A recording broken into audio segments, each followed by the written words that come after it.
gitu. Maka ini, kebaikan tidak kompatibel sama jurnalistik. Jurnalistik itu media itu pemberitaan itu punya ideologi bad news is a good news.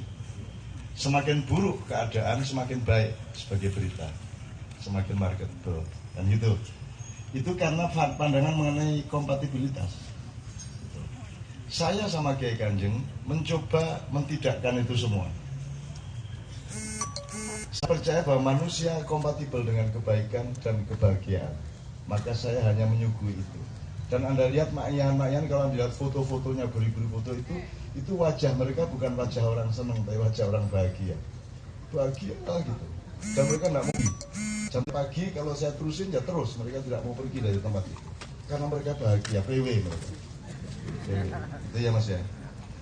Bukan karena hebat, bukan karena memenuhi 3 syarat tadi. Yang namanya attractiveness, karisma sama keahlian atau ekspertasi. Tetapi karena kita memang bersama-sama mencari apa toh persambungan di antara manusia yang paling kuat. Apakah manusia bersambung karena transaksi ekonomi? Apakah manusia bersambung karena kepentingan politik? Apakah manusia bersambung karena kesamaan agama dalam pengertian institusi?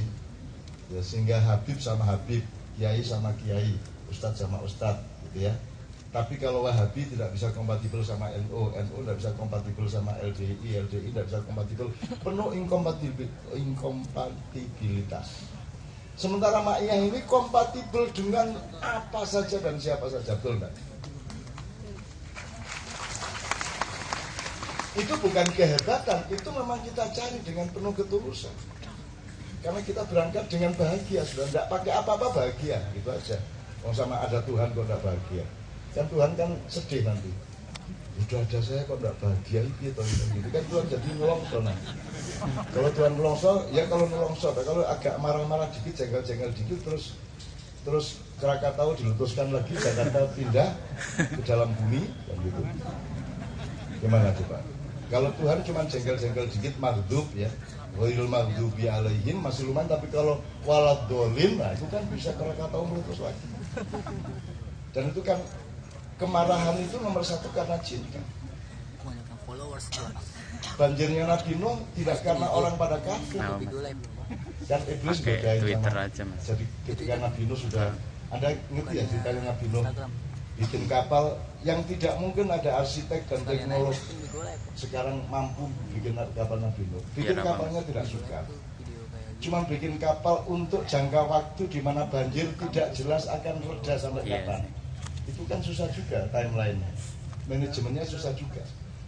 Belum lagi minimum 1000 pasang binatang harus dimuat di kapal itu. Biar ini. Ya kalau cuma ayam kok gampang. Nah ini ayam, kadal, tekek, musang, walang, Anda, ya segala macam hewan, minimum 1000 pasang, dan tidak boleh ada populasi, tidak boleh tidak boleh anak beranak. Jadi harus ada maintenance, teknologi, kandang-kandang, belum lagi makanannya. Itu nggak mungkin kita mampu melakukan Bahtera Nuh itu. Manusianya cuma 80 kan Bang? Ya. Nah terus ketika Nabi Nuh sudah mengatur semua, itu pun diganggu sama anaknya yang kapitalis. Dia punya anak namanya Khawid. Terus dia disuruh jadi kepala pemborong untuk bikin kapal. Terus si Khawid ini merekrut outsourcing, tenaga outsourcing untuk mencari kayu di sana sini, mencari semua perlengkapan untuk bikin kapal. Tapi begitu mereka sudah dapat kayu, mau bikin galangan kapal, Khawid bilang sama bapaknya, Pak Nuh, Pak Nuh, minta gaji lah, dia minta upah, karena dia punya karyawan, dia harus menggaji mereka secara permanen dan harus jelas. Terus Nabi Nuh, ini masalah darurat. Nah ini darurat, ini saya bukan mau bikin kapal, ini bukan proyek. Betul loh, kita ini kerja bersama-sama dengan ini untuk menyelamatkan kita semua, ini bukan program, ini bukan UKM, ini darurat, tapi tetap minta gaji. Akhirnya Nabi Nuh ngasih 3 apem, nanti apem, kue 3 apem. Jadi seluruh karyawan galangan kapal itu hanya dikasih 3 apem oleh Nabi Nuh. Kan marah sih Khalid, gimana kok cuma 3 apem? Sudahlah, kamu giliran makan.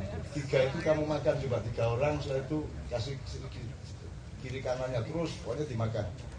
Dan 3 apem ini tidak pernah habis dimakan oleh ribuan orang. Jadi sebenarnya yang ditawarkan oleh Nabi Nuh adalah kamu itu jangan nggak bahagia karena begitu banyak pintu-pintu gaib, begitu banyak pintu-pintu fenomenologis yang ada dalam kehidupan. Min haitsu la yahtasib. Jadi 1 apem itu dimakan 100 orang nggak habis mas. Terus ada terus dia. Nah, Anda amati dalam hidup Anda nanti Anda akan ngalamin seperti itu. Anda harus beliin istri Anda, harus beliin anak Anda, tapi uangmu nggak habis-habis bisa juga. Tenang aja. Asal Anda cinta dan bahagia dengan Allah. Wes toh. Anda pikir yang mana yang tidak gaib dalam hidup ini? Jumlah rambutmu gaib enggak? Jumlah rambutmu. Pernah ngitung dan bisa ngitung kan? Tidak bisa, itu alam gaib itu rambutmu. Burung sing ngisor. Angel ngitungnya. Nganggo kamera dibalik ngono. Ya Mas, ini contoh aja. Setelah kapal beres, jadi Nabi Nuh menawarkan dimensi nilai sebenarnya, ya, dengan bukti apem tadi. Kemudian begitu dia leha-leha, kapal mulai berangkat, tidak jelas. Makanannya apa mas? Gimana? Anda menyiapkan makanan untuk 1000 jenis binatang yang bermacam-macam itu. Gimana? Macannya makan apa? Kalau tidak kandangnya tidak benar kan macan akan makan semuanya. Harimau singa akan makan semua binatang yang lainnya. Termasuk gajah pun akan dimakan oleh harimau. Terus gimana itu caranya? Bagaimana caranya kita mengurus manajemennya? Kan tidak bisa. Tapi Nabi Nuh bisa dengan anak-anaknya dan beberapa stafnya. Begitu dia leha-leha, sudah lumayan kapal berangkat, musuh tidak jelas sampai kapan akan mendarat di mana, banjir redanya kapan nggak jelas juga. Datang si iblis. Kamu kok di sini iblis? Boten niki wau gitu kan jangan. Jadi ada binatang namanya balkadaba. Ketika balkadaba itu urut antri untuk masuk kapal, si iblis ini sembunyi di balik ekornya balkadaba, sehingga dia lolos untuk masuk kapal.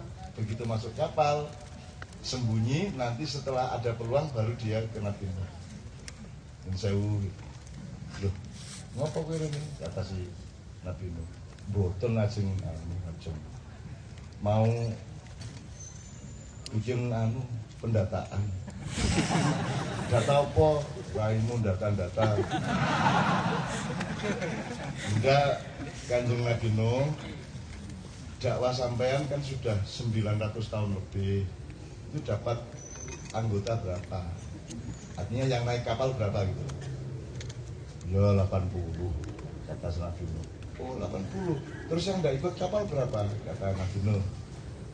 Ya sekitar 400.000. Wah, yang nonton menang pulang gitu. Kan yang tidak ikut kapal berarti pengikut iblis, ya? Yang ikut kapal pengikut Nabi Nuh. Jadi terus iblisnya goda, ternyata sampean kurang canggih ya, gitu ya. Sampean cuma dapat 80, saya dapat 400.000 orang. Kata si langsung bajingan gitu. Akhirnya diusir, nah ditendang si iblis ini, ditendang sama Nabi Nuh, ditendang, sedangkan iblis ini kan cakar-cakarnya sangat tajam, ditendang sampai dia terlempar ke gajah. Gajah itu kena apa? Kena cakarnya Nuh itu set. Ya. Cakarnya iblis itu kena perutnya gajah sehingga dari gajah itu keluarlah babi. Jadi babi itu tercipta dari cakaran iblis ke perutnya gajah. Kalau tidak percaya tanya sendiri sama babi. Sakaratmu kan? Terus sama saya gampang-gampang. Terus saking kagetnya si iblis, keluar babi, dia coba pegang juga, kena cakarnya lagi, keluarlah tikus. Gitu loh mas. Jadi tikus itu tercipta dari perutnya babi, babi tercipta dari perutnya gajah. Nah tikus kena, keluarlah Anda. Cerita-cerita gini nih Mas, Anda juga jangan cari data bener itu. Dari mana bahannya? Gendeng kan itu. Jadi manusia modern itu pekerjaannya mendiskusikan dan memperdebatkan dan membangun segala sesuatu yang tidak ada gunanya. Dan Anda hitung aja yang mana yang ada gunanya. Kemarin malam kita di Borobudur. Borobudur sudah 14 abad dan tidak akan pernah hancur. Kayaknya sampai kiamat tetap berdiri seperti itu. Sekarang kamu lihat di seluruh Indonesia, cari gedung yang kira-kira masih ada 14 abad lagi. Seluruh Indonesia. Kenapa kamu orang-orang modern ini hebat-hebat amat? Bagus itu kan kayak ampuh-ampuh, kayak pinter-pinter. Padahal mana yang bisa menyaingi Borobudur? Jangankan Borobudur yang raksasa itu, satu relief saja dari wajah yang digambar di situ, tidak seorang pematung pun dalam dan luar negeri yang mampu meniru relief Borobudur. Kalau kamu mengerti orang seni rupa, gambar wajah itu bahagia apa tidak itu tergantung 1-2 titik di ekor bibir ini sama di mata ini, pinggir 2 ini, 4 sini. Ini tambah 1 titik jadi sedih, dikurangi setengah titik jadi nangis. Jadi ini sukar banget ini Mas. Dan itu mampu diciptakan oleh pematung. Kalau pelukis gampang kan, tinggal set. Tapi kalau pematung, kalau terlanjur berkurang kan nggak bisa ditambah lagi. Jadi tidak ada yang bisa meniru. Itu baru hardware. Belum lagi itu Borobudur emang mall. Apa Borobudur yang raksasa itu dipakai untuk kepentingan ekonomi? Dia adalah bangunan religius, dia bangunan spiritual, dia semacam masjid harusnya. Dan Anda tahu biayanya luar biasa besar untuk bikin Borobudur. Jadi pemerintahan ketika itu bisa mengeluarkan biaya sangat besar untuk keperluan spiritual. Sementara sekarang kita mengeluarkan biaya hanya untuk kepentingan pasar, hanya untuk kepentingan politik, hanya untuk kepentingan untuk keuntungan materialisme. Kan begitu. Tidak mungkin ada pemerintahan modern membangun Borobudur dengan pertimbangan religius. Jadi kita kalah segala-galanya, teman-teman. Dan mereka dulu lebih bahagia daripada kita sekarang. Karena kita sekarang salah sangka terhadap kehidupan. Jadi ini contoh aja dari kompatibilitas. Dia pikir religiusitas itu tidak kompatibel dengan pasar, dengan ekonomi. Kalau Anda melihat Kiai Kanjeng, hari ini kan Kiai Kanjeng itu sangat laku. Kalau ngomong laku, maksudnya Kiai Kanjeng juga tidak mau pakai kata laku, bukan soal laku. Pokoknya orang pengen Kiai Kanjeng datang. Dan itu tidak berhenti Mas. Iki gak tak stop iki. Ngene terus aku ini, ngene iki, berjam-jam terus saya, tiap malam dan sampai pagi. September udah penuh, Oktober penuh. Sebelum puasa saya bilang mbok puasa agak istirahat, ternyata penuh. Mbok Idul Fitri, Syawal istirahat, ternyata penuh. Habis itu penuh sampai sekarang penuh, terus menerus. Nggak sempat latihan, nggak bisa bikin lagu baru coba. Meskipun jamaah itu tok ya mau. Dan tidak koper ya. Jadi orang salah sangka terhadap apa yang kompatibel dan tidak. Dipikirnya kalau begitu kompatibel, kalau tidak. Di acara maknya penuh ketawa enggak? Pada ketawa-ketawa enggak? Pernahkah ada yang berniat melucu di maknya? Kan enggak ada yang berniat melucu. Kan enggak ada. Jadi lucu itu tidak harus karena melawak. Karena hidup ini sendiri sangat lucu. Kalau kamu jujur kepada kehidupan, kamu akan bahagia karena kamu tertawa. Tertawa. Coba kamu ambil jarak dikit soal bal-balan tadi ada ketawa. Sepak bola aja membahagiakan. Coba kemarin tadi malam di Dapat Syafaat 3 faktor yang tidak mungkin dipertemukan ketemu. 1, penari-penari dari gunung. Namanya Centini Gunung dan orang desa. Dari sudut level sosial, penari desa itu tidak kompatibel dengan kota ya, karena desa. Belum lagi sama pengajian loh, penari dari desa joget ngono kae di pengajian kan tidak kompatibel kan itu. Jadi sudah dua inkompatibilitas.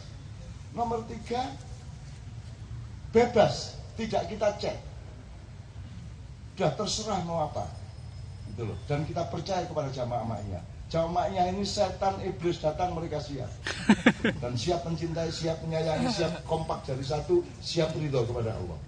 Itu jamaah ma'iyah, nggak akan kaget.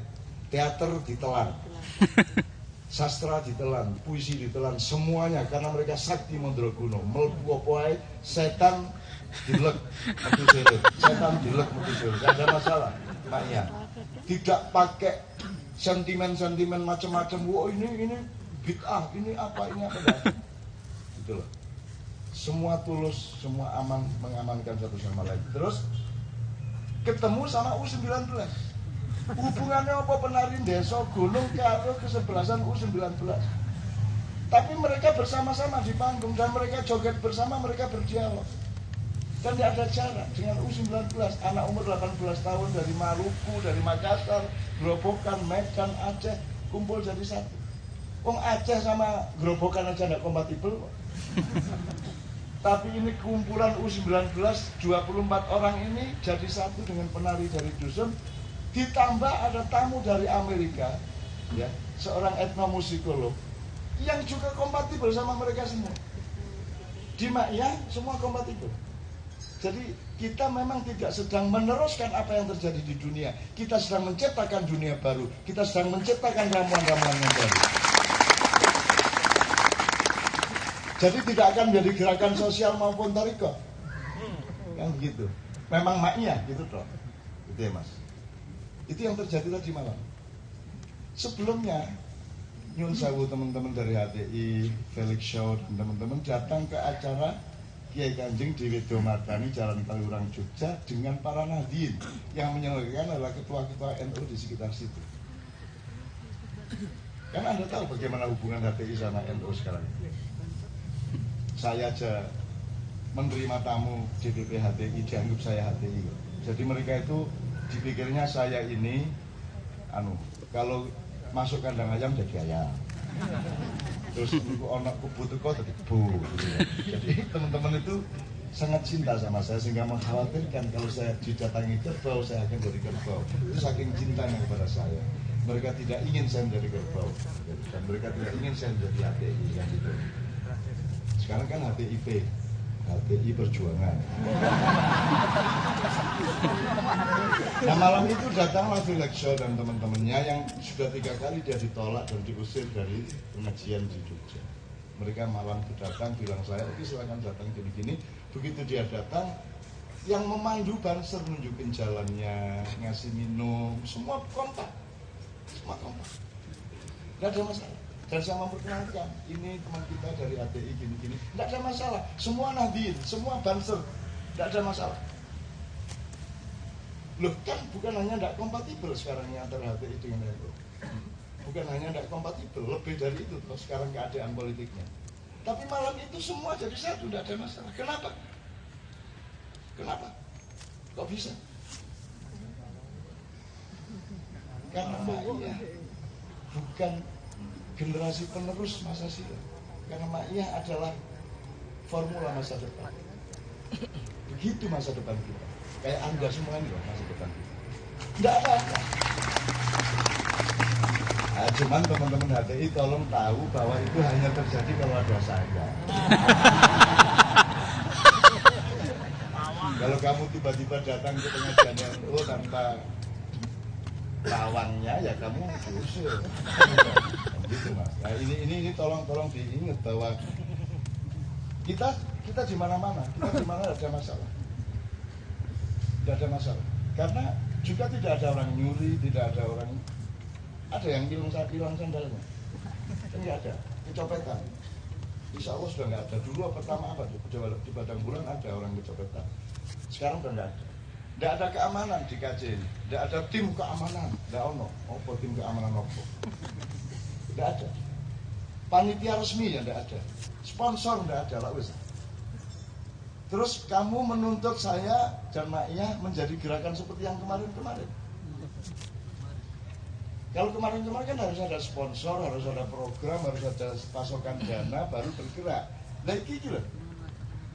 Entah dari mana Anda nih datang ke sini sampai pagi. Tidak ada sejak Nabi Adam sampai sekarang ada orang duduk berjam-jam sampai jam 3 tidak bergerak, bahagia semua. Tidak pernah ada. Itu di negara manapun. Bahkan di Indonesia hanya ada di Ma'iyah. Kan begitu. Kalau itu bukan kebahagiaan apa namanya? Itu kebahagiaan. Meskipun pulang stres lagi. Ya tapi kan lumayan ngecas lagi ke sini kan. Lama-lama kan akan makin stabil. Biar you are new generation. Anda adalah orang baru yang Allah mencintai. Jadi nomor satu bukan karena Anda hebat, karena saya hebat. Nomor satu karena Allah memasang kamu di muka bumi ini dengan cinta. Surat Al-Ma'idah 54. 51-nya udah kemarin. Oke, terakhir. Jadi ternyata kompatibilitas itu bisa kita eksperimentasi. Apa yang kita pikir tidak kompatibel, ternyata bisa kompatibel. Dan buktinya di Ma'iyah sangat banyak kompatibel. Apa aja loh. Masa orang pengajian nganggo jazz itu nggak mungkin. Jazz itu sama musik pop aja jauh, apalagi sama dangdut. Apa meneka pengajian? Tapi di sini menyatu sedemikian rupa. Pengajiannya sangat jazzy dan jazznya sangat pengajian. Oke, terakhir yang Mas Ali minta, setelah itu saya akan minta 1-2 teman-teman dari Malaysia untuk maju ke depan. Jadi kalau kunci utamanya adalah semua orang kalau saya tanya dimanapun kan apa tuh yang kamu cari dalam hidup ini, mereka selalu menjawab ridho Allah. Ya mereka ingin mendapat ridho dari Allah. Terus saya bilang itu bukan untuk kamu minta dan bukan untuk kamu cari, tapi untuk kamu lakukan. Jangan konsumtif. Subjek utama ridho Allah adalah Anda sendiri. Jadi Anda sendiri yang harus ridho kepada Allah. Bahwa kemudian Allah ridho itu otomatis. Tidak mungkin kalau engkau ridho terus Allah tidak ridho. Jadi terus jangan kau diri gak ridho, nanti sampai jadi ridho. Kayak orang Madura, nah gimana Rahman Rohimnya? Hanya karena dagangannya nggak laku, jari Rahman Rohim. Jam 5 nggak payu.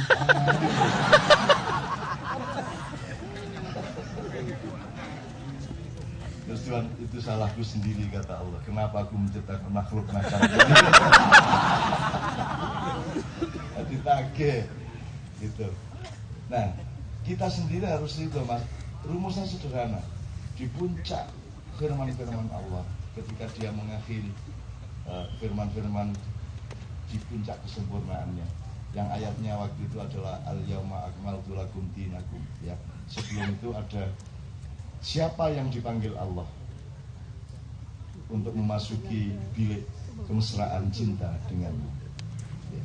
Siapa yang dipanggil, siapa yang kompatibel terhadap cinta Allah. Kan tidak mungkin kalau tidak kompatibel. Nah, rumus kompatibilitasnya adalah radiyatan mardiyah. Ya ayyuhan nafsul mutmainnah. Nafs itu dalam bahasa Arab bukan nafsu dalam bahasa Indonesia. Nafsunya diri. Wahai diri yang mutmainnah, diri yang tentram, yang udah nothing tulus, udah nggak berat oleh dunia, udah nggak berat oleh apa namanya, oleh segala kepentingan yang sementara ini, ya. Yang namanya kita ridho kepada Allah itu, teman-teman sekalian, adalah ridho kepada setiap aplikasi Allah dalam hidupmu. Misalnya jantungmu berdetak, itu kan langsung itu Allah punya urusan, dan kamu ridho sama jantungmu. Nah, sebagaimana pohon, binatang, dan alam ini 100% adalah ekspresi dari ridho, ya. Nah sekarang temukan, karena manusia itu makhluk kemungkinan yang diberi akal untuk mengambil jarak dari kehidupan, maka tiap hari manusia harus menemukan yang mana saja dari perilaku saya hari ini yang diridhoi Allah dan mana yang tidak diridhoi, termasuk yang mana perilaku saya yang mencerminkan ridho saya kepada Allah, yang mana yang tidak. Itu ukuran orang hidup. Anda ukur tiap hari. Kalau Anda menghafalkan itu tiap hari, maka untuk ridho kepada Allah dan diridhoi Allah itu sudah merupakan habit dari kehidupan Anda sehari-hari.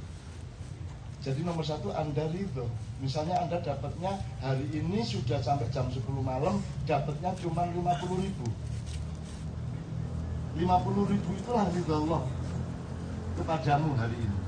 Saya dulu kan, selama saya sejak SMP, SMA, kos itu kan aku sudah nampung orang. Jadi di kamar itu ada 3-4 orang, busopo, sungguh itu tak boleh nomanya. Jam 10 malam batas terakhir untuk bisa ngasih makan malam. Kalau puasa jam 2 belum dapat uang berarti nggak sahur. Nah ketika jam 2 saya nggak punya uang untuk makan sahur, saya harus ridho. Anak-anak juga harus ridho. Jadi ridho itu berlangsung setiap saat di dalam kejadian hidupmu masing-masing. Kalau kamu dapatnya hari ini 50, berdirilah di 50.000 itu. 50.000 itu menjadi tidak membahagiakanmu kalau engkau berdirinya di 100.000.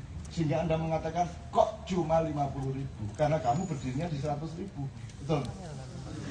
Nah, kebanyakan manusia itu tidak berdiri di fakta hidupnya, tidak berdiri di kenyataan hidupnya. Dia berdiri di harapannya. Goblok kamu. Berdiri di harapannya, ya kamu kurang terus. Itu. Kamu merasa 50 kurang karena orientasimu atau kuda-kuda hidupmu, pijakan kakimu 100.000, bahkan 1 juta, bahkan tidak terbatas lagi. Tidak ada pijakan yang pasti. Orang ditanya, kamu mau nggak gaji 5 juta sebulan? Mau? 10? Mau? Gitu kan? Mau nggak saya kasih 20.000 kerjanya cuma 2 minggu? Mau? Mau tuh? Ya kamu kerjanya cuma 2 hari sebulan tak kasih 100 juta, mau nggak? Mau. Karena dia tidak bisa membatasi keinginan, nafsu, dan harapannya. Kebahagiaan kalau Anda ikhlas berpijak di tempat hari ini, momentum ini yang Allah kasih. Kalau Anda ayam, Anda ikhlas sebagai ayam. Kalau Anda bebek, Anda ikhlas sebagai bebek.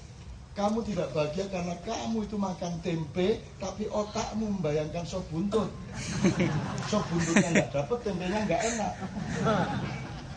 Gitu ya. Makanya sebelum Anda kawin itu dipikir masak-masak. Karena setelah kamu kawin ternyata bukan seperti yang saya harapkan. Sing salah duduk bojomu, harapanmu itu salah. Betul nggak Mas? Ikhlasi, itu istrimu titik. Kok bojomu sing salah? Sing salah harapanmu itu, karena harapan itu adalah tempat di mana kamu berpijak. Sehingga bojomu kan jauh dari itu di belakangmu, maka kamu kecewa kepada istrimu. Istrimu tidak salah, sing salah harapanmu. Sama lampu kuning di perempatan jalan, disitulah letak peradaban manusia. Lampu kuning itu sudah apa masih? Cuma itu kok peradaban itu.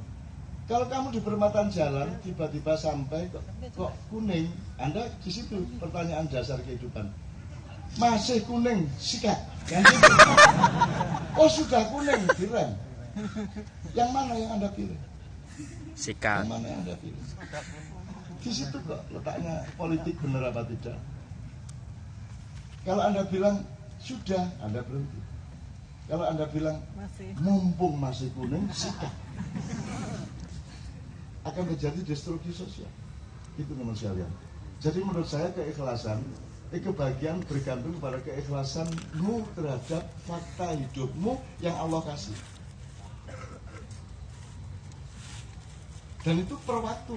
Bahwa besok, kamu sekarang ikhlas 50, besok kamu mencari 100. Bagus.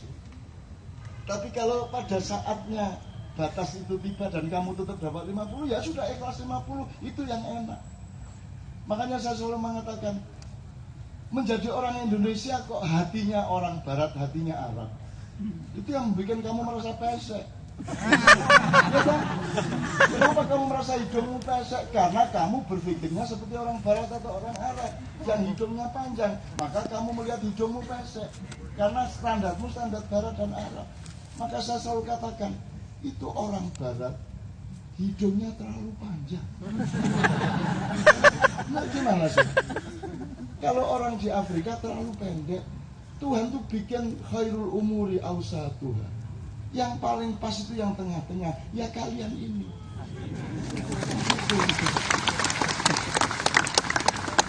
kulitnya orang barat itu keputihan itu. Kalau orang Afrika kirengan, sing cocok itu tengah-tengah, coklat tua seperti itu.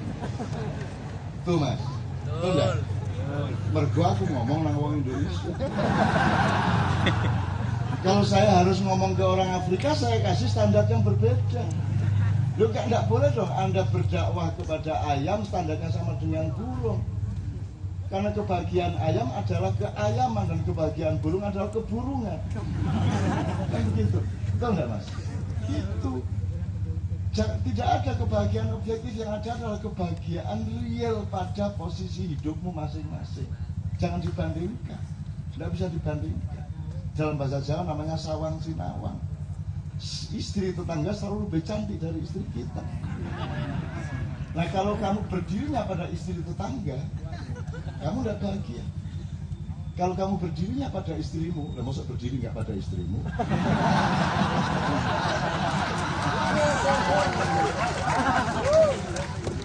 Aku seneng anak maknya itu cepet banget.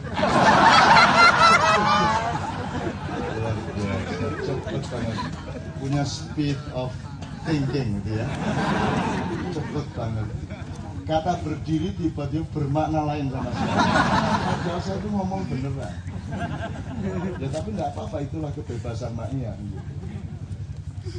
Itu kan di short buntut kan bisa tuh jadi viral juga bisa. Kalimat saya yang mana yang urusannya adalah A di B kan bisa tergantung judulnya, dikasih di videonya toh. Gitu. Terus kalau apa saya harus nonton. Nah kita berak mobil kan. Oke teman sekalian, alhamdulillahirabbil alamin. Jadi ridho kepada Allah ya. Dan ukur setiap saat ya, ridho kepada Allah. Udah. Yang baik hari ini beda dengan